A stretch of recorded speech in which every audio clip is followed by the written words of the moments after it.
How'd you get here so quickly? I'm fast as fuck, boy. Yes lads, welcome back to another video. Today we're looking at this 350. We're just up the field here, we're going to take a wee run and just mess about in it really. So you might remember this from maybe a few videos ago. So for anyone that didn't see that video, this quad belongs to a friend of ours and he was just kind of fixing it up for him, tidying it up a bit, and it's now for sale. If you are interested, you can go onto our Instagram and get on to Aaron if you want. I'm not sure what he's looking for it, but we're about to see how she runs here now. I haven't been on her yet, so this is kind of my first wee taste.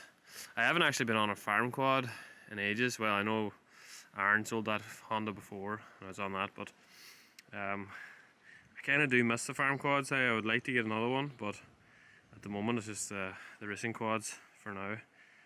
But I do like being on a farm quad. There's just that bit more easy to drive and you can be a wee bit more relaxed on them. Where racing quads are a wee bit more work, especially off-road like what we be doing. They're kind of hard work.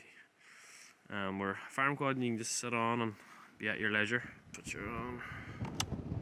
She's not in neutral.